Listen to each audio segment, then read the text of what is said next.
Hi, I'm Miss A. I have a very bad experience to share with you all. I'm sharing this because I don't want it to happen to you guys as well. It's about my HIV case is being revealed without my consent. It all started when I went to UPCD for dental treatment. I signed a consent form for their new system and research disclosing my HIV status. Little did I know, my private information would be leaked.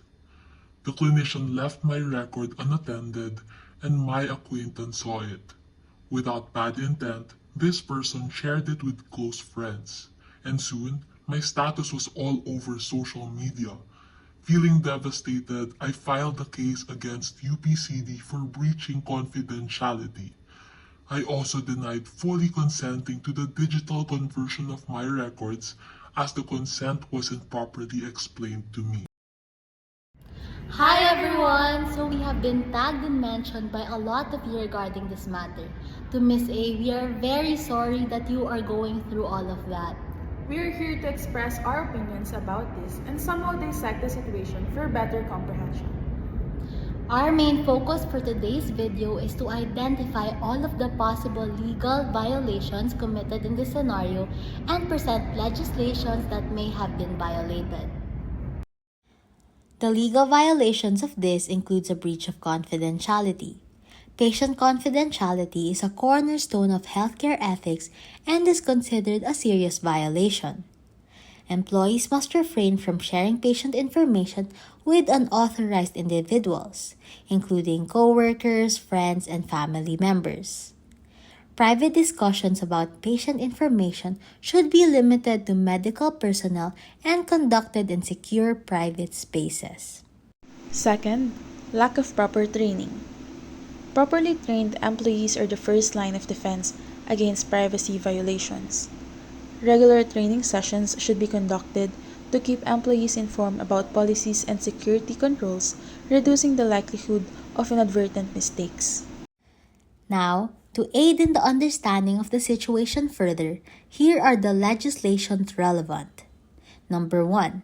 Breach of confidentiality and unauthorized disclosure. Republic Act Number 10173 or Data Privacy Act of 2012, which was mentioned earlier. Section 13 covers the processing of sensitive personal information, which includes health records like HIV status. The law mandates that sensitive personal information can only be processed with the explicit consent of the data subject or in specific lawful circumstances.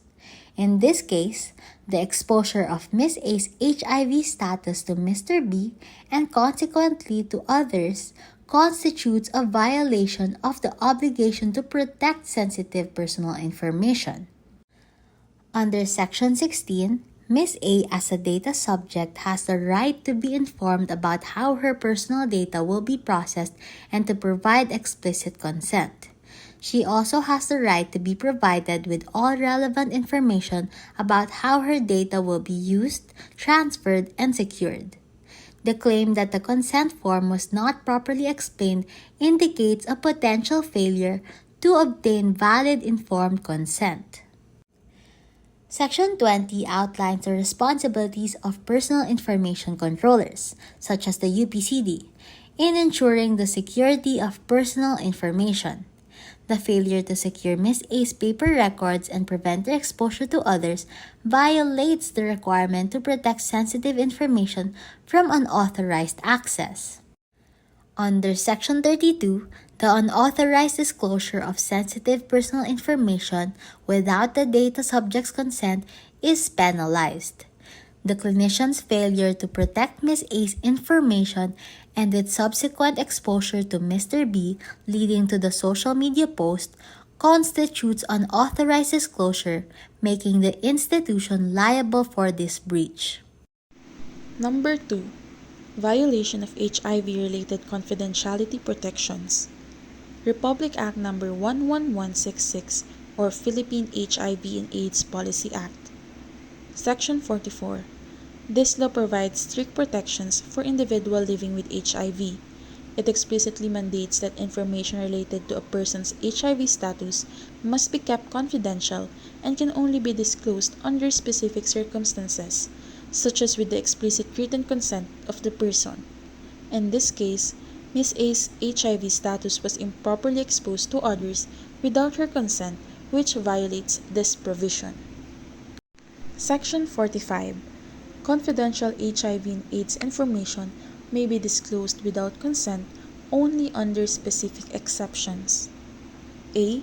To comply with the reportorial requirements of the National Active Passive Surveillance System of the Department of Health or DOH with identity details remaining confidential. B. To inform other health workers directly involved in the care of a person living with HIV, provided they adhere to shared medical confidentiality. C.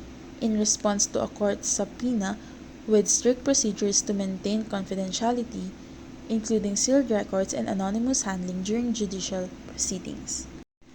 Section 50. Unauthorized disclosure of a person's HIV status is punishable under this Act. The law provides criminal penalties for individuals and institutions who violate the confidentiality of a person's HIV status. The exposure of Ms. A's status and the subsequent spread of this information on social media clearly falls under this violation. Any person who violates the provisions of Section 44 of this Act on Confidentiality shall, upon conviction, suffer the following penalties. Number 3. Lack of proper informed consent. Republic Act No. 8504 or Philippine AIDS Prevention and Control Act of 1998. Section 30 emphasizes the importance of maintaining confidentiality for all medical information, especially regarding the identity and HIV status of individuals.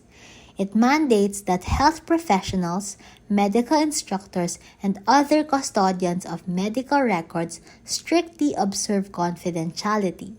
If Ms. A's HIV status was disclosed or processed without proper informed consent, it would constitute a violation of this confidentiality requirement. Proper informed consent involves not only obtaining consent but also ensuring that individuals are fully aware of what they are consenting to. Number 4. Negligence in handling sensitive personal information. Republic Act No. 10173 or Data Privacy Act of 2012. Section 26. This section penalizes negligence in handling personal and sensitive personal information.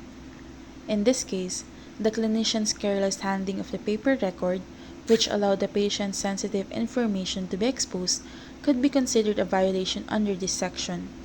The UPCD administration could also be held liable for not ensuring that its staff and students were properly trained and equipped to handle sensitive data securely during the transition to the EHR system. So that's it for a comprehensive explanation on this matter. We hope you guys understood the gravity of patient information privacy and the legal violations that can be derived. Let us properly take advantage of our technology today, specifically social media, in order to spread awareness and help provide a safer environment for all. Thank you for those who stayed until the very end of the video. Bye! See you next time!